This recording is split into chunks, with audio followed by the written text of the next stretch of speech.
Hey YouTube, what's going on? It's Adam here with Retro Repairs, and time for another repair video. So what I've got in front of me here, as you can see, is a Super Nintendo. It's not in the greatest shape, it's kind of yellowed, but the biggest functional issue with this is the power jack. So as you can see, that power jack's kind of missing. I can get a plug in there and I can actually test this out, and I confirm that this works, so I'm just going to show you quickly. You can sit the plug in there and it will sort of stay, but it's by no means reliable. So I'm just going to throw in a game here. Just going to real quickly show you what we got. So lights on and game boots up.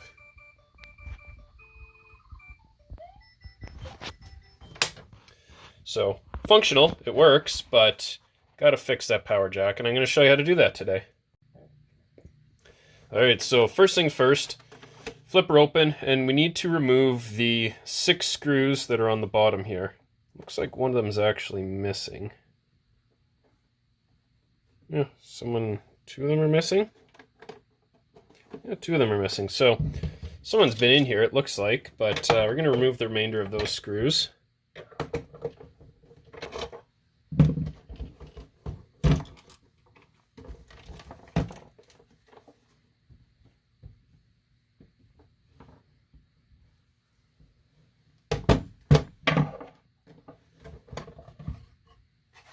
And that top will lift straight up. So let's take a look. First thing we note, so it is a little bit of a newer revision. You can tell that because, well, firstly, the shell at the top here, when you turn the power switch on, the old versions actually have this little arm that will go in here and actually lock the game cartridge in. This doesn't have that. And then secondly, it also doesn't have the extra sound module, which will sometimes be mounted right there. Those were present on the early versions. So one thing I do like to do, always turn the power switch on before you actually start touching, going in here, playing with it too much. That just helps to discharge the capacitors, just so that you're not getting any voltage spreading across anything. So just going to remove all these parts here. We have to take this board out completely in order to be able to repair the power jack.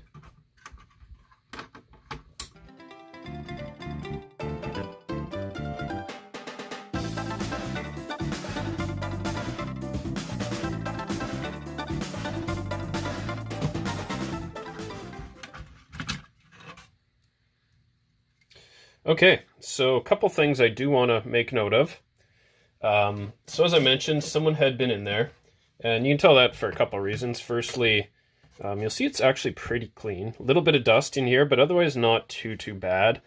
But one other thing, on the bottom of this post, you can see there's some hot glue. So someone broke this post off and attempted to glue it back on, and clearly that glue didn't hold. Hot glue doesn't work really the greatest for doing something like this. You'll probably want some sort of epoxy, or super glue might even do the trick. So you watch that glue just kind of peels right off, unless you got some way of getting it to hold in there. You might have to rough it up, but regardless, we're going to try and glue that post back on with some super glue, but just going to move that to the side. And what we do want to look at is the board itself here. So I'm going to flip this over, just going to get rid of this power switch. And these screws need to come out.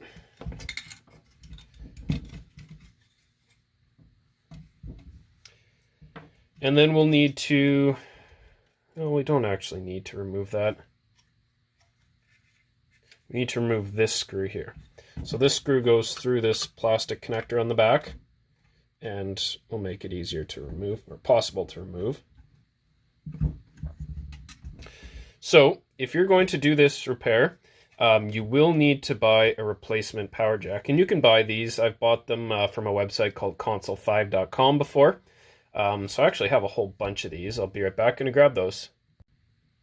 Alright, so these are all my parts.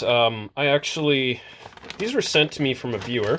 He reached out to me, said he had a whole bunch of old Nintendo parts that he didn't really have a use for, and wanted to know if I wanted them. So I was able to get a bunch of stuff off them, and I'm going to use one of these ones. So I just want to take a quick peek at these. I haven't actually physically looked yet, but I mean, they're in good shape. Just trying to determine if they were used and harvested off another machine or they're new. This one's got some kind of tarnish on those contacts. That doesn't really mean anything though. I don't know, these might be new. It's hard to say. I would lean towards new. Either way, so we're going to replace this entire unit here with this replacement one, which will have the fully intact power jack. So to do that, first things first, I'm going to warm up my soldering iron and my desoldering gun. And first thing I want to do is just introduce a little bit of fresh solder to the power jack. So this is what we're going to be looking at right here. These are the 2 points that connect to that power. And just want to zoom in a touch so we get a better view.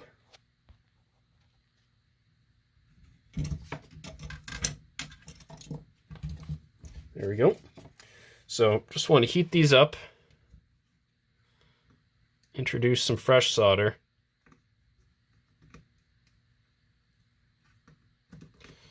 The reason for doing this, it really just helps when it comes to desoldering to have some newer solder in there. And you see how much nicer that flows. All right. So now going to just make sure that my chamber here is empty and desolder that.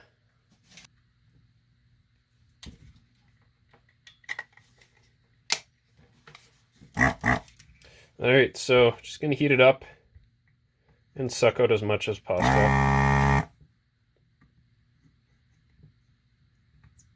All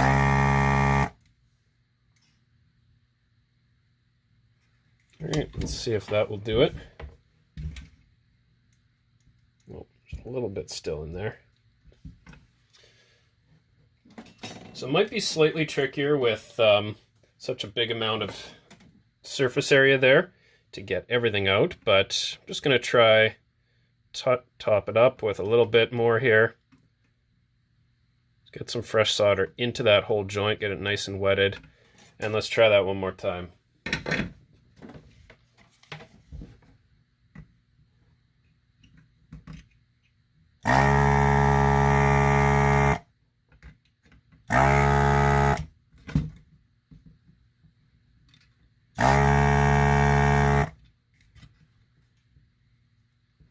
Okay, so you can see as I wiggle that, the one pin on the left is moving, the one on the right is not.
Okay, so that might be, I don't know.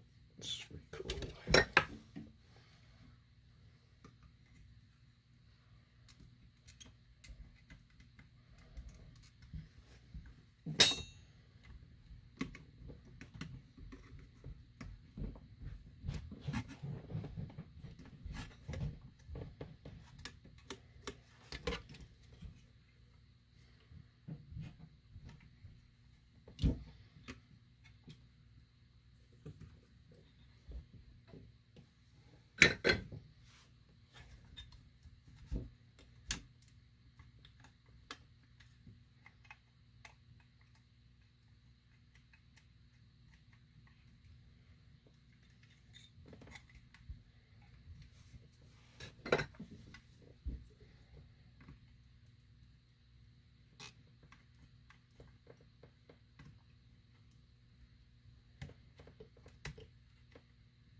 Okay, so I've got it wiggled most of the way out. So the tricky part is trying to slide it up and then getting it out of here. So once I've got it kind of how I like it, I'm just going to heat this up and we should be able to release this.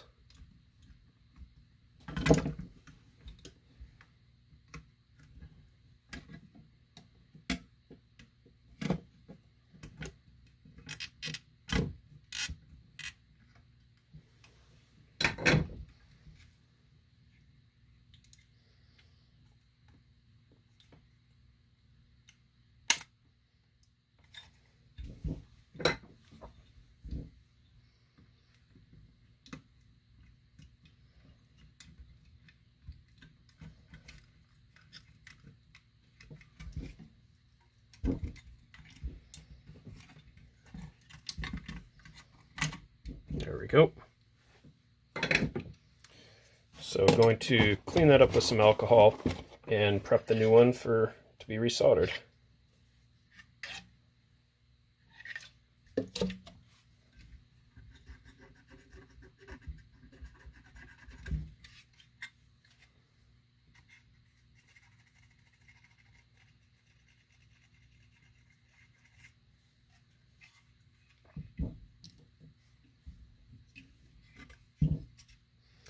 So it would be a little easier to actually to remove this RF modulator, as it does kind of sit on top of where this needs to go.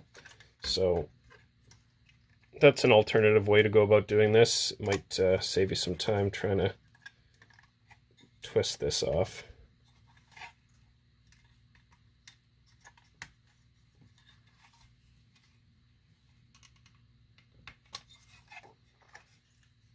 Okay, so that's in place. Just going to flux it up and solder it in.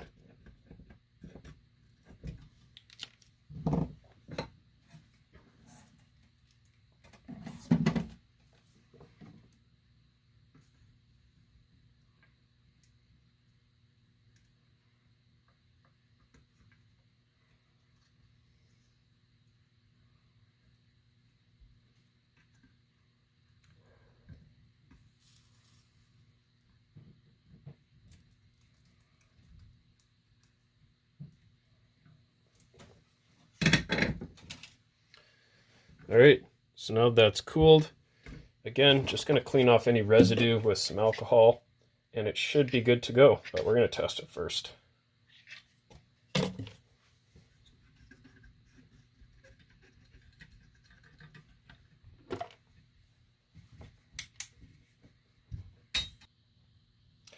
right, so all we're just going to do here, just simply rest it into place. You got to connect that power switch again and just test this out to see if, just to make sure everything's working properly before we go and solder everything back together again. Keep the power switch off to the outside. You don't want voltage from these going into a chip because it's fallen off, or you screw it onto the posts, one or the other.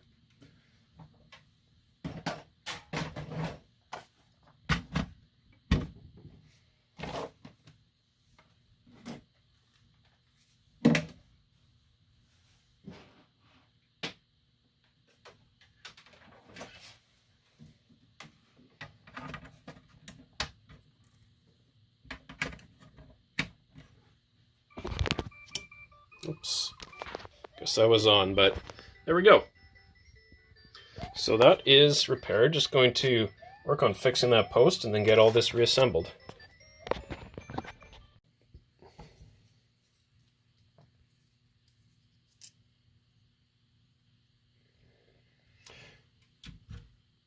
All right, so don't want to use a ton, just enough to kind of get some at the bottom, and hopefully we're not missing any plastic, and that should ideally hold itself in place nicely.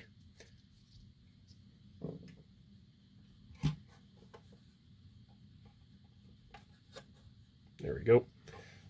It sits nicely like that. So I'm going to put pressure for about 45 seconds and then Gonna let it sit for a while.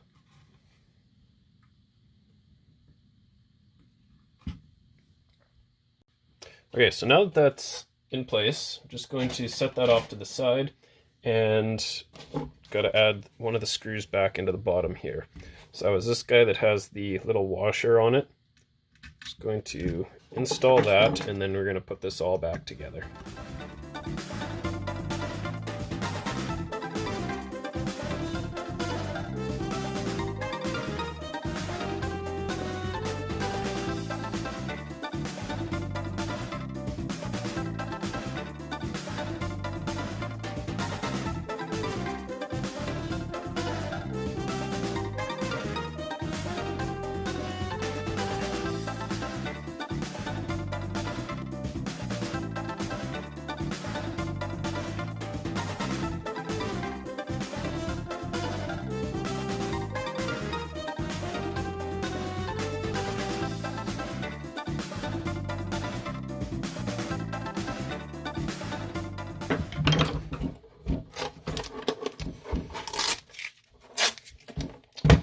And good to go.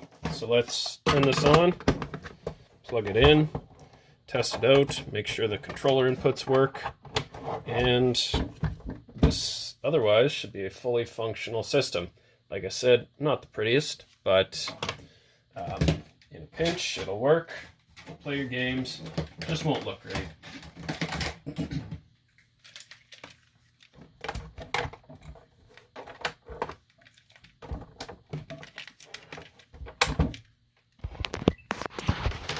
And there we go, first try.